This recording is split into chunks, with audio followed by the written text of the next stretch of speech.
Mari kita akan mengawali seminar 2 hari ini dengan menaikkan doa. Mari kita berdoa. Bapa yang bertata di dalam surga, kami ucap syukur Tuhan jika kami masih ada pagi hari ini. Jika kami masih boleh merasakan dan melihat kasih Tuhan di dalam hidup kami. Terima kasih Tuhan, Engkau mengumpulkan kami, anak-anak-Mu, pagi hari ini di tempat ini, di mana kami rindu untuk mengenal pribadi Tuhan lebih dalam lagi. Biarlah melalui seminar ini Tuhan, setiap kami boleh mendapatkan pengenalan yang lebih lagi Tuhan dari sebelumnya. Dan terlebih lagi Tuhan, melalui pengenalan yang baru ini, kami semakin serupa dengan Engkau. Di dalam nama Tuhan Yesus, kami sudah berdoa. Amin. Mari Bapak Ibu, kami mengundang kita semua bangkit berdiri dan menaikkan satu pujian. I stand.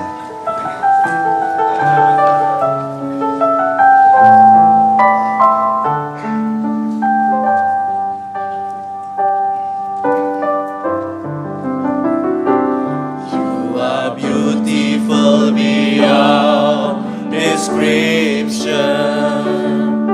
too marvelous for words, too wonderful for comprehension, like nothing ever seen or heard.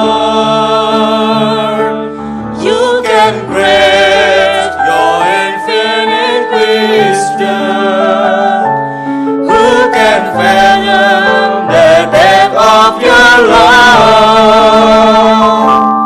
You are beautiful beyond description, majesty and throne above. And I stand in awe of you. And I stand in awe of you. Holy God, to whom all praise is due, I stand in awe of you.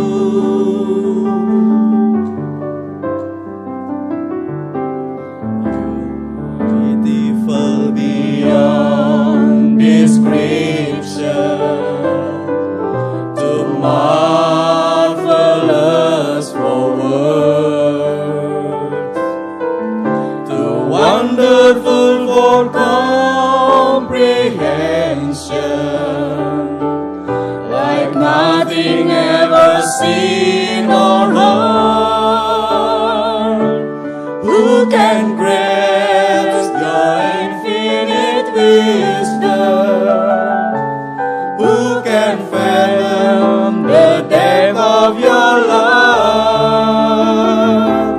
You are beautiful beyond description, majesty and throne above. And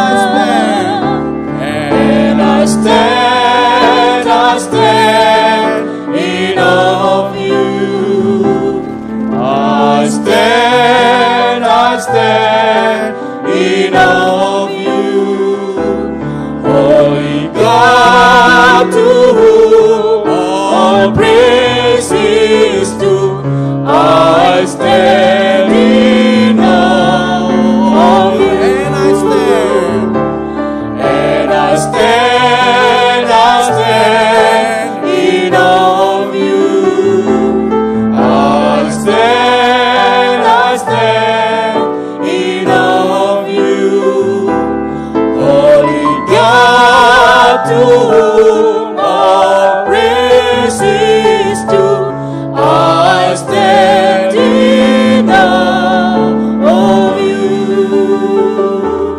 I stand in awe of you. I stand in awe of you.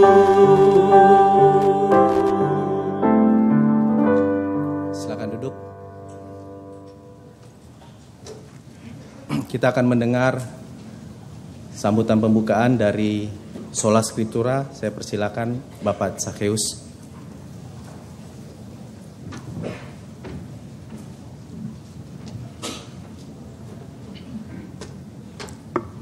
Selamat pagi Bapak-bapak, Ibu-ibu dan saudara-saudara sekalian. Salam sejahtera dalam Tuhan Yesus Kristus. Sungguh suatu kebahagiaan yang luar biasa kalau pada hari ini kami mendengar bahwa pendaftar untuk acara seminar akademis mencapai sekitar 800 orang. Tahun lalu itu kurang lebih 400 orang.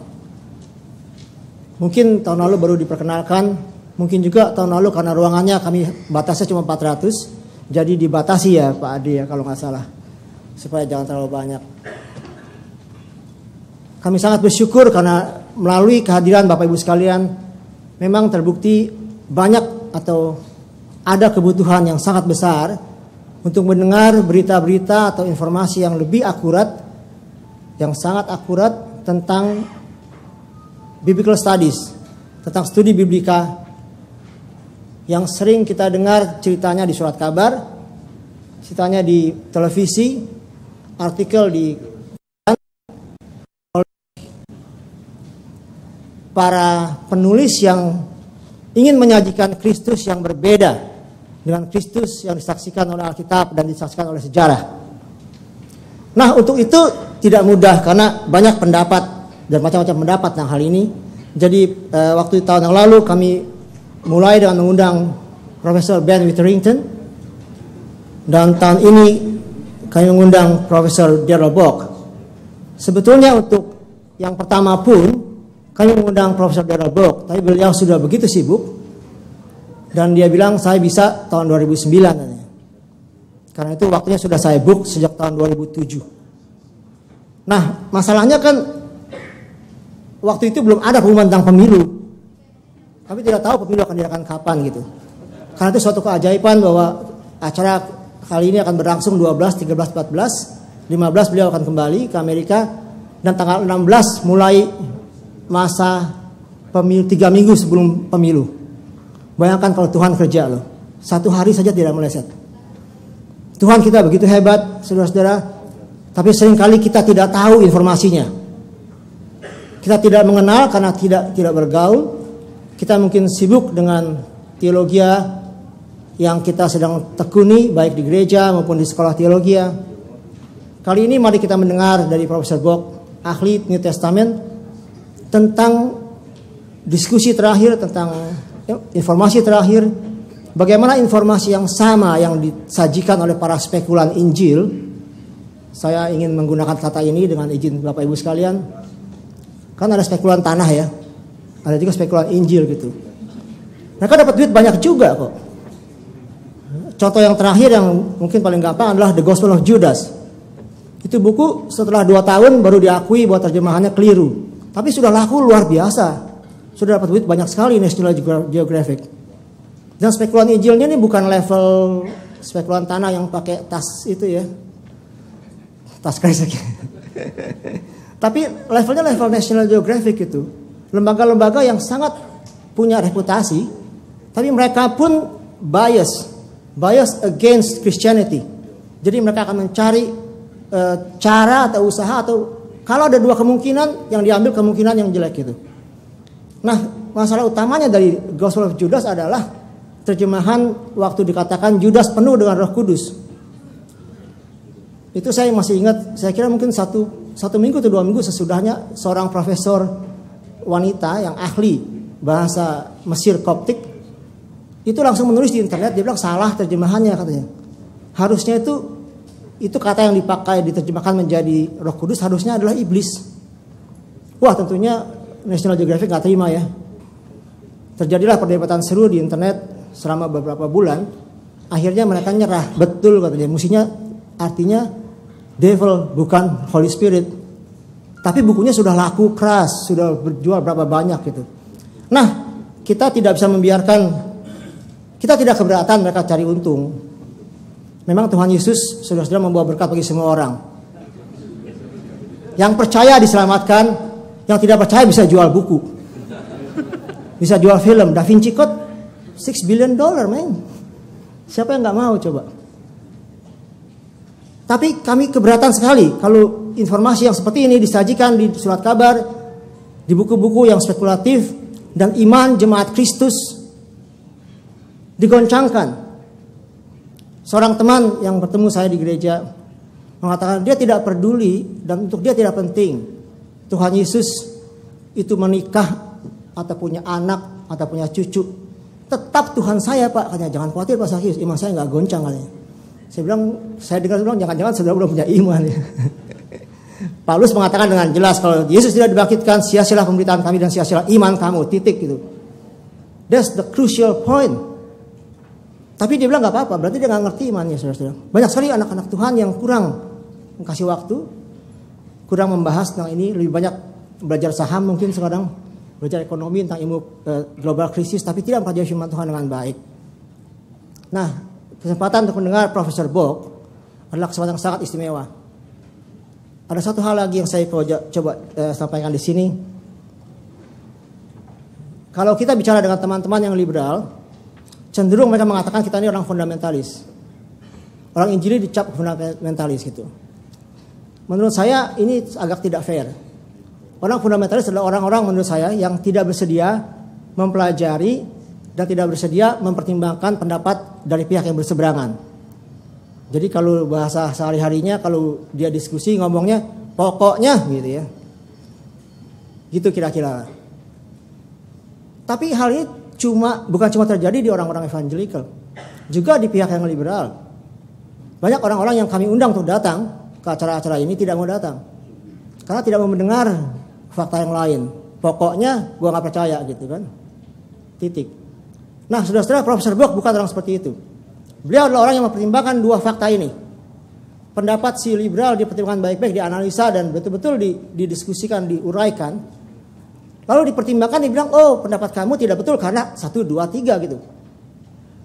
Karena reason yang di luar iman.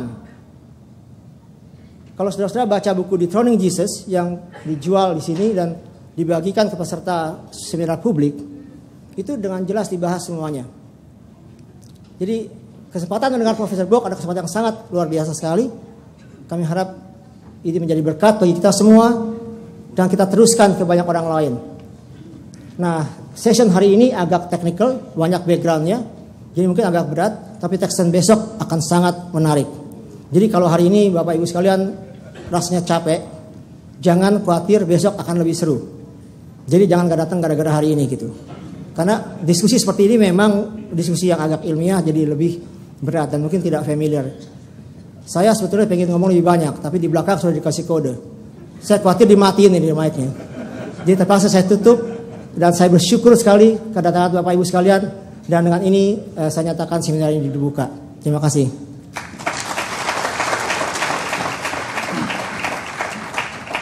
Kata sambutan kedua sekaligus doa pembukaan seminar akan dibawakan oleh Rektor dari STT Reform Injil Indonesia, Bapak Pendeta Yakub Susatda, PhD.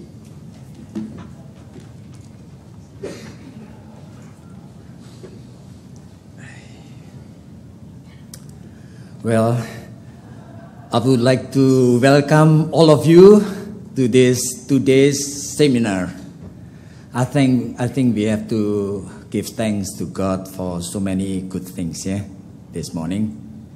And especially for the burden that he put in Professor Darrell Bock, burden to help Indonesian Christian. And especially also for his passion to defend Christian faith, the apostolic faith. I think we have to give thanks to God for that. And the second, I would like to give thanks to God for the committee that worked. I think, in my understanding, they did a good job. Yeah. And maybe the last but not least, I would like to give thanks to God for all of you. I feel a kind of spirit of unison here. We came from many different denominations, It's very hard to meet together in this kind of forum. It's very hard. I feel the same faith, the same spirit. That we were blessed by the same Holy Scripture for many years. And now we come together here to study, to strengthen our faith. So I pray that today's seminar will be a kind of worship for us. That listening to Darrell Bock, I think we have to ask the blessing of the Holy Spirit that we may glorify His name only. God bless you all. Let us pray together. Lord Jesus, thank you so much. We were united by the same Spirit this morning, and we are looking forward to experience your blessings. We pray that you will help Professor Darrell Bock, that he may be your channel of blessing to each of us, that may enrich and strengthen our faith here. We ask this in Jesus' name. Amen.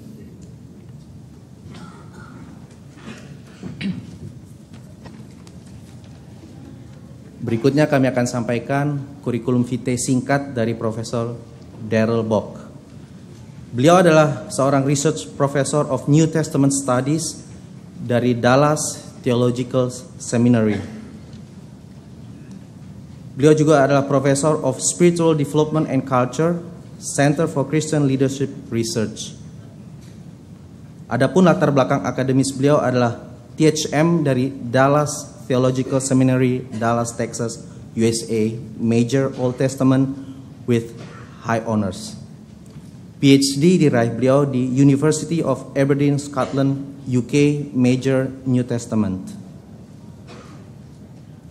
Juga ada postgraduate research di University of Tübingen, Germany.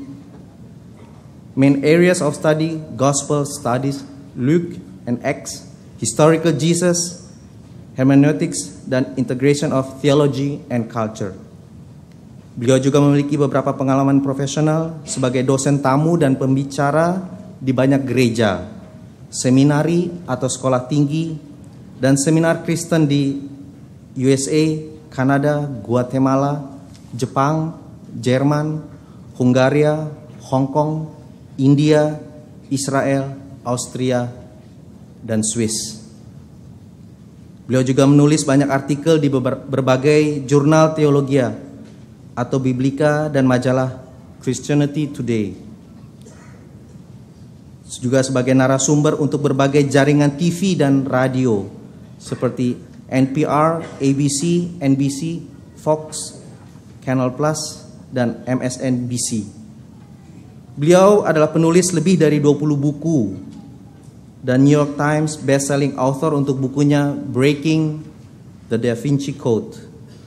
Bukunya yang terbaru adalah Dethroning Jesus yang ditulis bersama-sama dengan Profesor Daniel Wallace serta beberapa keanggota profesional lainnya. Demikian kurikulum vitae singkat dari Profesor Darrell Bock. Kita akan memulai acara seminar pagi ini. Kami akan mempersilahkan Profesor Darrell Bock untuk maju ke depan dan juga penterjemah Ibu Ina Wati dari SCT Reform Injili Indonesia.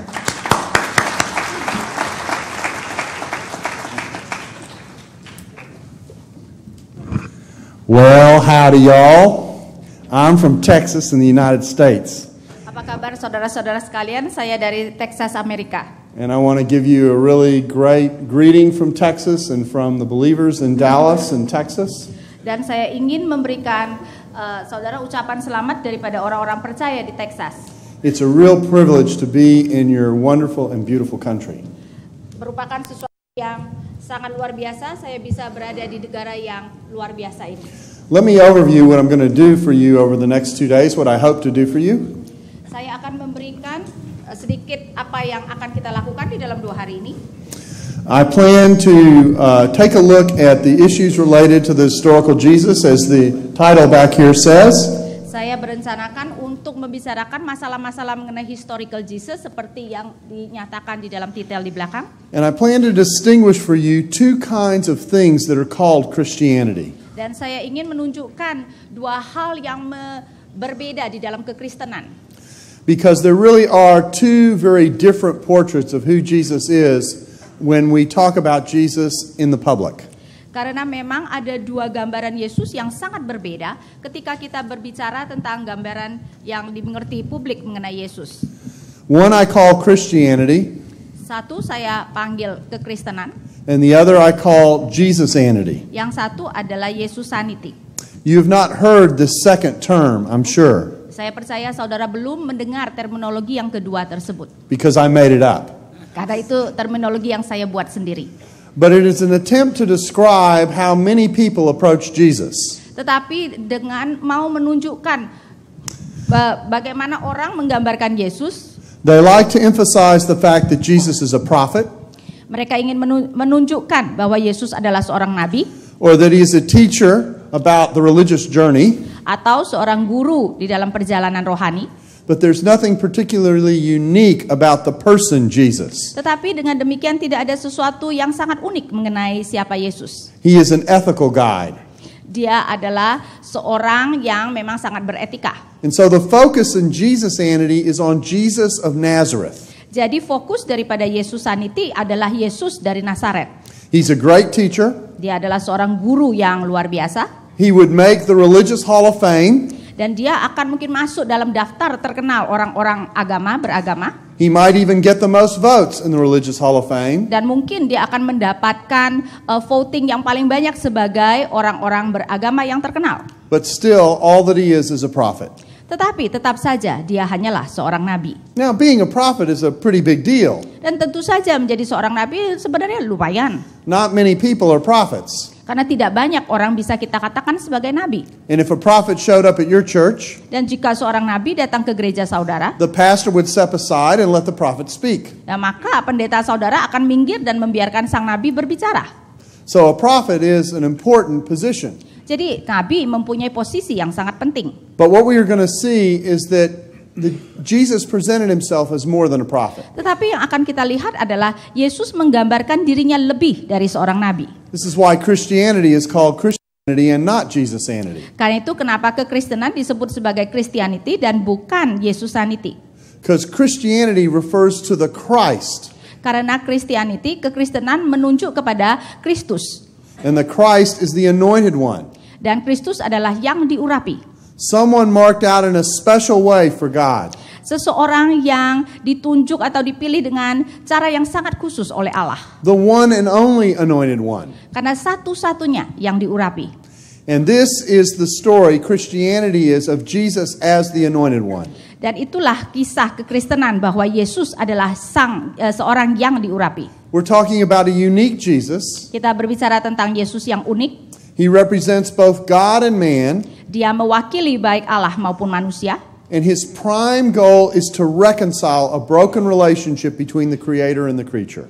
Dan tujuan utamanya adalah memulihkan hubungan antara sang pencipta dengan ciptaan. Please note that I did not say that Christianity is fundamentally about a transaction.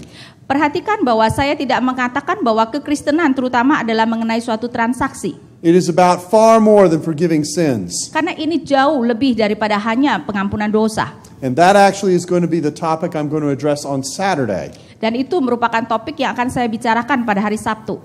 I'm going to compare these 2 kinds of discussions about Jesus. Saya akan membandingkan mengenai 2 diskusi mengenai Yesus ini. And I'm going to try and make clear what makes Christianity so different. Dan saya akan membuat jelas mengapa kekristenan begitu berbeda. And I'm also going to compare it to the way people talk about Christianity. Dan saya juga akan membandingkan bagaimana orang melihat kekristenan. Emphasizing the transaction with sin. Menekankan transaksi mengenai dosa. But then talking about what that is actually designed to achieve. Tetapi juga menggambarkan apa yang sebenarnya dirancang untuk bisa dicapai.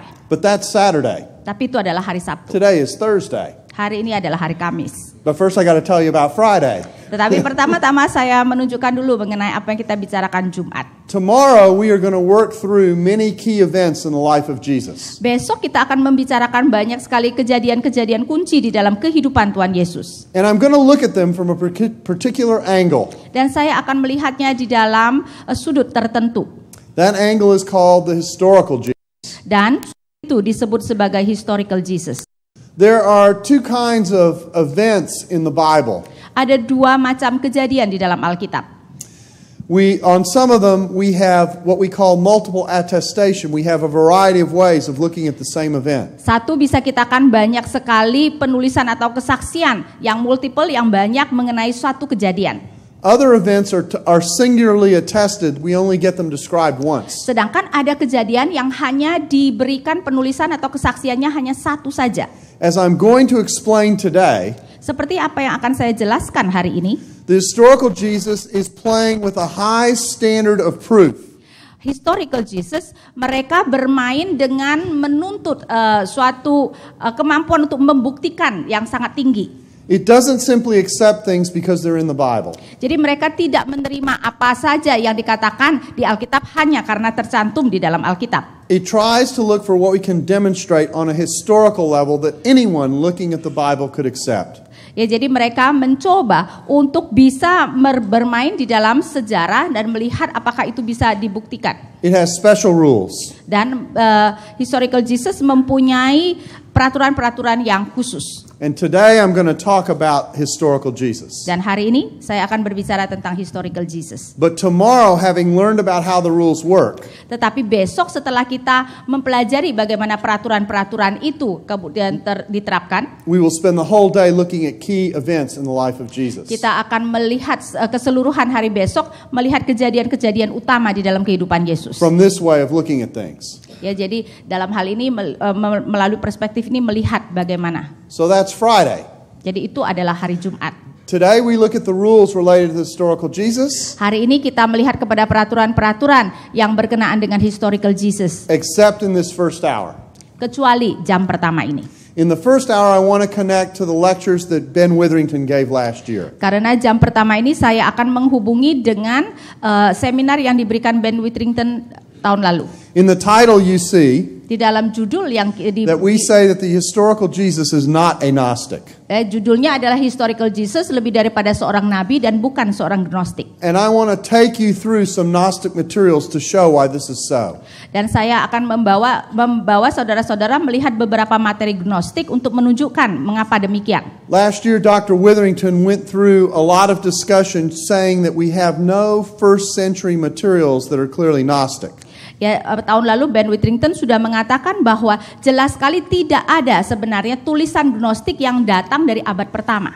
But I also think it's helpful to actually look at these materials themselves to see what they are saying. Tapi saya rasa juga akan sangat membantu kita benar-benar melihat kepada materi-materi ini dan melihat apa yang dikatakan. And then compare them to the Judaism of the first century that Jesus reflected. Dan kemudian kita membandingkan dengan Yudaisme daripada abad pertama yang direfleksikan oleh Tuhan Yesus. So that's what I'm going to do for you in this first hour. Jadi itu yang akan kita lakukan di dalam jam pertama ini. Now, the list that you see on the screen. Apa yang saudara lihat di dalam di screen is a list of all the names of all the gospels outside the four Gospels of the New Testament that we know about. Itu adalah daftar dari semua Injil di luar 4 Injil yang kita kenal di dalam Alkitab. They have all kinds of unusual names. Ya, saudara bisa lihat banyak sekali nama-nama yang aneh. And they all describe or allege to describe, very important, allege to describe things that happened to Jesus. Jadi mereka menggambarkan atau lebih tepat seakan-akan menggambarkan, ya, kata seakan-akan penting apa yang terjadi pada Yesus. Usually these things happened after Jesus was resurrected. Biasanya ini terjadi setelah Yesus bangkit. But in some cases it claims to be describing things that happened in his life and ministry. Tetapi ada beberapa yang mengklaim bahwa mereka menuliskan apa yang masih terjadi sebelum Yesus bangkit di dalam pelayanan dia. All these gospels, with the possible exception of one, come from the 2nd or 3rd centuries. Jadi semua Injil ini kecuali satu, sebenarnya semuanya ini ditulis di dalam abad kedua atau abad ketiga. Now, I'm going to talk about some of these Gospels in this session. Dan saya akan berbicara mengenai beberapa Injil ini di dalam